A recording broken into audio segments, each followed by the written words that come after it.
Kementerian Keuangan memastikan harga jual eceran rokok akan naik di tahun 2025. Meski demikian, Direktur Jenderal Bea dan Cukai Kementerian Keuangan Askolani menegaskan, keputusan pemerintah menaikkan harga jual rokok tersebut telah didasarkan pada sejumlah pertimbangan strategis.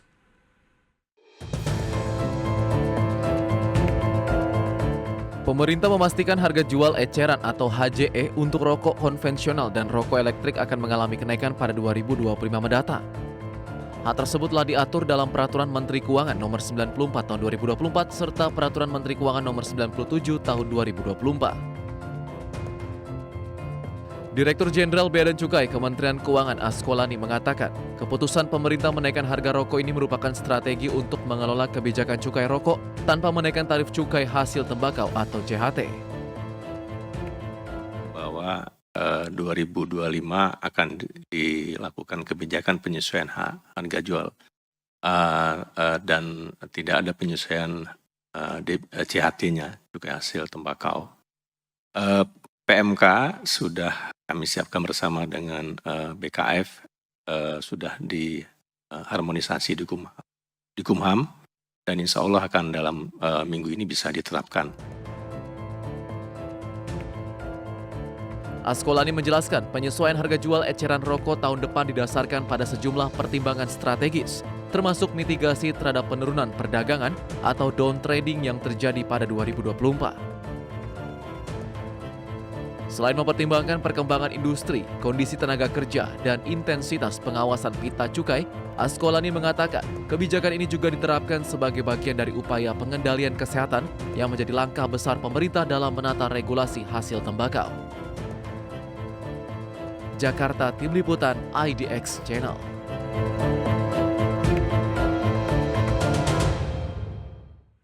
Ya, pemirsa, untuk membahas tema kita kali ini, resmi harga jual rokok eceran kembali naik di tahun 2025.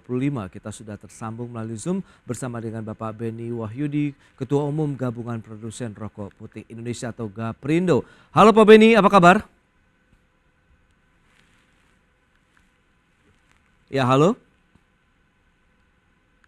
Baik, kita langsung saja menyapa. Baik, Mas. Baik, nah terima kasih. Sorry, Baik, terima kasih atas waktu yang disempatkan Pak Beni, dan sudah bergabung juga ada Mas Yusuf Randy Manilet, peneliti Ekonomi Core Indonesia. Halo, Mas Yusuf, apa kabar? Kabar baik, Mas Pras. Baik, terima kasih atas waktu yang disempatkan, dan kita akan berbincang terlebih dahulu dari Gaprindo nih. Dari sudut pandang Anda Pak Beni, bagaimana kondisi terkini dari industri rokok nasional nih, baik di tingkat produsen maupun retailnya? Silakan. Baik, secara umum industri hasil tembakau kondisi saat ini tidak baik-baik saja, Mas. Jadi memang kebijakan beberapa waktu yang lalu terkait dengan cukai yang cukup eksesif. Sebagai gambaran tahun 2020 ketika COVID, cukai hasil tembakau kan naik sekitar 23%. Bahkan untuk rokok putih itu kenaikannya bisa mencapai 32%. Itu baru dari segi cukai. Kemudian tahun-tahun berikutnya masih ada kenaikan 12,5% dan terakhir 10% pada tahun 2023-2024. Jadi dengan kondisi ini industri hasil tembakau cukup terpukul. Belum lagi dari dari kebijakan non cukai, di mana berbagai pembatasan dilakukan oleh pemerintah. Kita memang menyadari bahwa industri hasil tembakau yang mengandung negatif eksternalitas, ya, tapi kalau berlebihan pengendaliannya belum tentu akan sangat efektif. Jadi sebagai gambaran, industri hasil tembakau pada tahun 2019 produksinya masih 355 miliar batang. Ya, kemudian tahun 2023 Desember akhir itu kira-kira 318 miliar, turun cukup tajam. Bahkan untuk rokok putih sendiri penurunan cukup tajam juga, yaitu dari sekitar 15 miliar pada tahun 2019 menjadi di bawah 10 miliar, 9,7 miliar. Kemudian pangsa pasarnya rokok putih udah sangat-sangat amat kecil, Mas. Jadi sudah sekitar mungkin sekarang ya 3%-an lah, seperti itu, dari sebelumnya 4%. Padahal kalau tahun 80-an, 80-90 pangsa pasar kita tuh masih 40%. Jadi ini akibat kebijakan cukai dan non cukai. Non cukai juga lumayan, Mas. Jadi banyak pelarangan penjualan batasan iklan dan sebagainya. Baik, secara keseluruhan begitu jika dipetakan ya Pak Beni, kira-kira tantangan yang masih dihadapi hingga saat ini untuk industri rokok nasional meskipun Anda katakan ini dalam kondisi yang tidak baik-baik saja, itu bottleneck-nya di bagian yang mananya nih Pak? Ya, situasinya yaitu tadi dari segi produksi, ya kemudian juga masalah yang tidak kalah eh, kalah Ya, pentingnya ataupun yang sangat mengancam bagi industri hasil tembakau adalah banyaknya peredaran rokok ilegal, Mas. oke, rokok ilegal Jadi ya. ini merupakan satu hal yang ya bisa saja akibat dari kebijakan pemerintah itu sendiri. Karena Hmm, dengan eksesifnya kenaikan cukai, sehingga oke, daya beli masyarakat tidak affordable untuk membeli rokok, sehingga mereka turun, bahkan mungkin diawali oleh down trading, ya, ke golongan yang lebih rendah, bahkan tidak tertutup kemungkinan dan banyak terjadi oke. turun ke rokok-rokok yang ilegal. Jadi itu kejadiannya, Mas, di lapangan.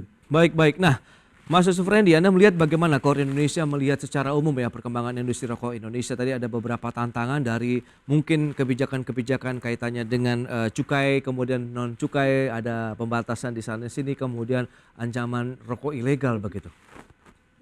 Ya, jadi memang kalau kita lihat industri hasil tembakau ini sifatnya kompleks ya dalam perekonomian. Kita harus akui dan tadi juga sudah disampaikan kontribusi dari sektor industri ini Oke. terhadap perekonomian secara umum itu relatif signifikan, terutama kalau kita lihat dari kontribusi cukai ya Ya. dan pajak. Kita melihat misalnya data untuk cukai itu menyumbang sekitar 95% dari total penerimaan cukai nasional.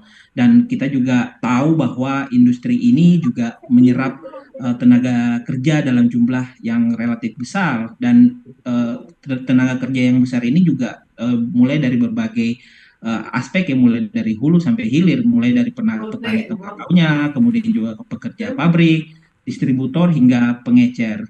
Jadi itu yang kemudian menggambarkan terkait peran ya industri hasil tembakau terhadap perekonomian secara umum. Dan bahkan kalau kita lihat di beberapa daerah petani tembakau itu merupakan semacam apa ya, semacam tulang punggung ya Oke. perekonomian lokal yang ada atau muncul di beberapa generasi. Namun kita juga tidak bisa menafikan ya terkait ada dampak yang kemudian menjadi diskusi kenapa industri ini tertekan dalam beberapa tahun terakhir. Tidak lain dan tidak bukan tentu masalah diskusi hasil eksternalitas negatif dari rokok itu sendiri. Kita Hmm. ketahui bersama biaya kesehatan yang kemudian bisa muncul atau ditanggung negara yang muncul dari industri ini didiskusikannya itu relatif besar gitu ya. Kemudian juga kita lihat sekarang ada gerakan yang juga mulai sadar gitu ya terkait konsumsi yang berlebihan dari produk ini yang dapat memunculkan hasil atau dampak jangka panjang. Jadi memang kalau kita melihat ini merupakan gambaran ya kompleksitas dari industri Oke. ini, karena di satu sisi dia memang punya peran, namun di sisi lain dia juga punya dampak yang kemudian harus diatur oleh pemerintah.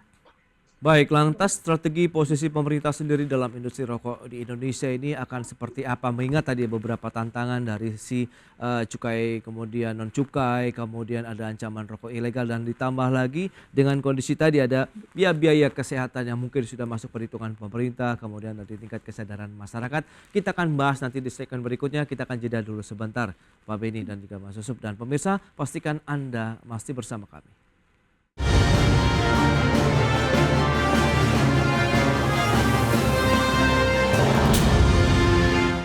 Ya, terima kasih Anda masih bergabung bersama kami dalam Market Review. Pemirsa, berikut ini kami sampaikan data untuk Anda terkait dengan produksi rokok di Indonesia. Selengkapnya bisa Anda saksikan di layar televisi Anda.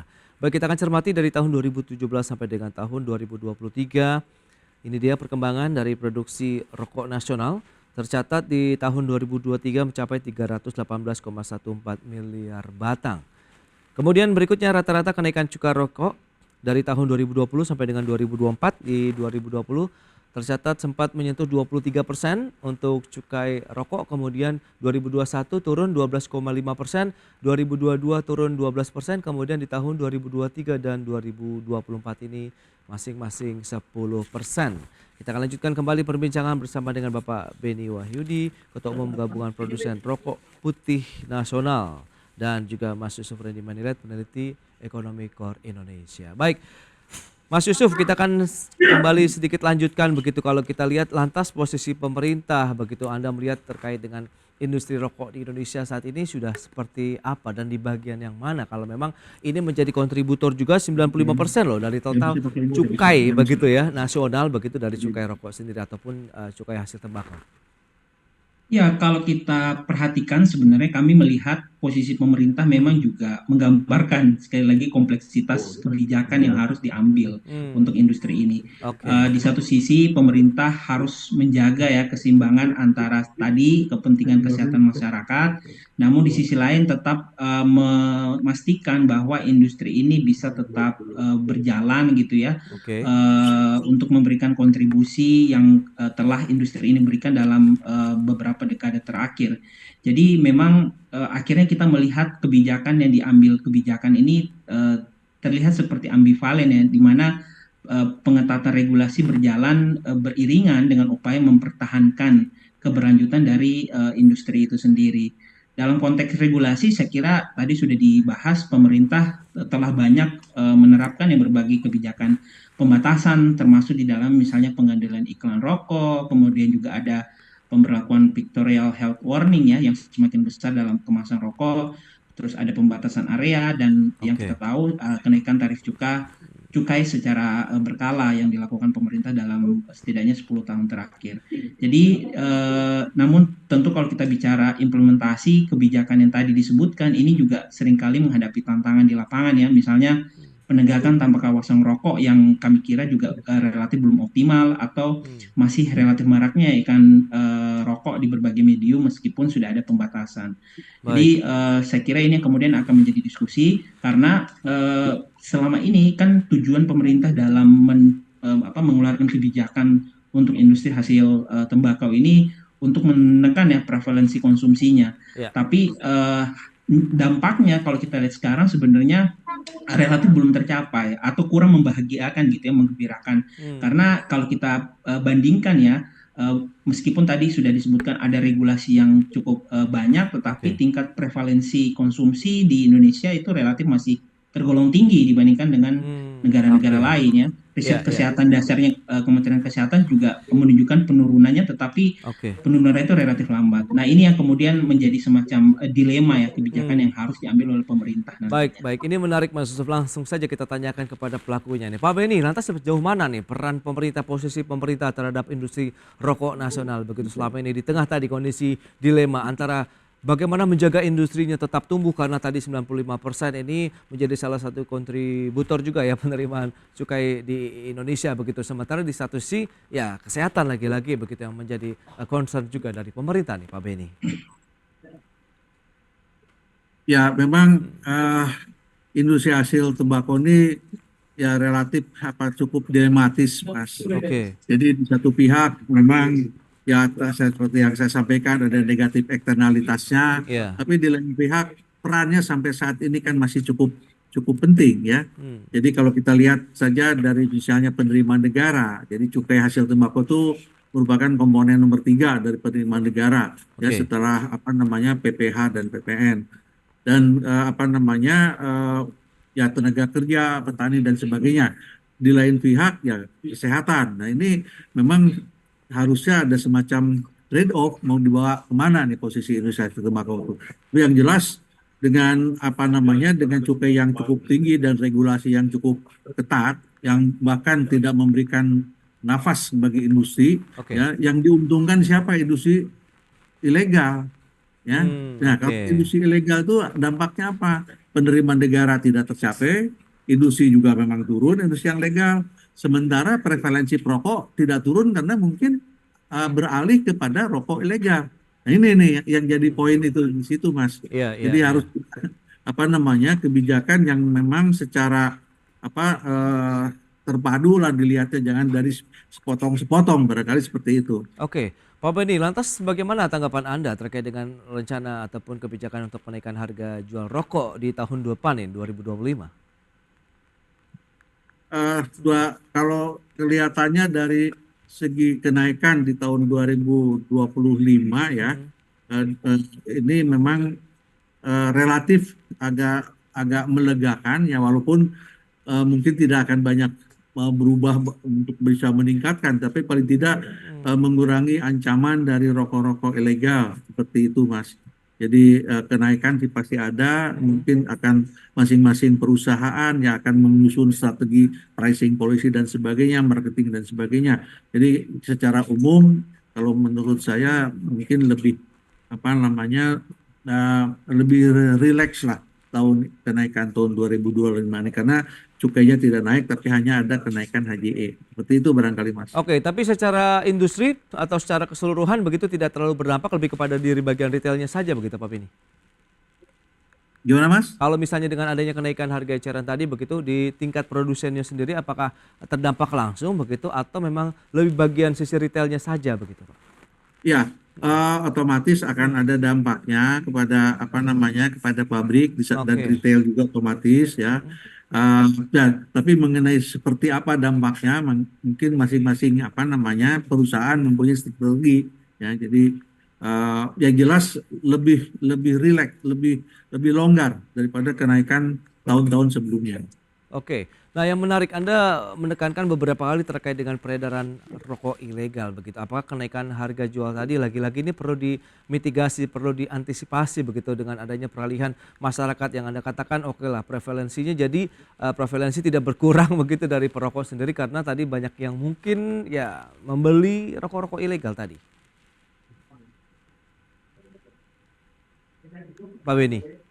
Ya, yaitu kalau misalnya produksi rokok legal berkurang, tetapi penurunan produksi rokok legal itu diisi oleh rokok ilegal, Ya. maka secara apa namanya total ya tidak terlalu besar penurunannya. Ya, ya, Jadi ya, ya, ya.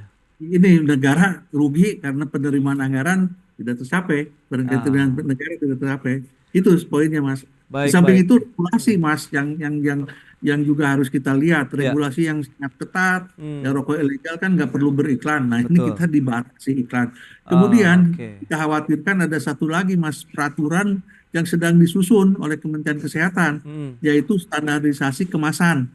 Ya, jadi kemasan itu antara satu produsen dan produsen lainnya oke. tidak jauh beda, sangat sama warnanya, backgroundnya sama. Hmm. Ini kembali lagi akan menyuburkan rokok ilegal. Seperti Oke, itu, oke. Mas. Baik, baik Mas Yusuf, lantas bagaimana nih strategi langkah apa yang mungkin ya perlu dilakukan kalau kita bicara mengenai kan ya kerap kali regulasinya ini ya cukup berseberangan lah dengan rokok kaitannya dengan industri rokok begitu. Memang antara bagaimana kita bisa memenuhi pendapatan negara begitu dari cukai, di satu sisi kita juga menjaga kesehatan masyarakat. Ya, memang tadi kalau kita perhatikan salah satu kenapa kemudian Hmm, tingkat prevalensi yang menurun, ya, tetapi perlambatan penurunannya itu relatif kecil. oke. Saya kira salah satunya karena aksesibilitas ya, Hmm, aksesibilitas yang masih relatif gampang. Nah, saya kira kenapa kemudian aksesibilitas ini kenapa relatif gampang, oke. ada kaitannya juga dengan rokok ilegal ya. Artinya rokok Hmm, ilegal ini masih dapat dimiliki dengan lebih mudah ya, tanpa ada semacam skema pengawasan yang relatif lebih masif gitu ya untuk oke. rokok ilegal.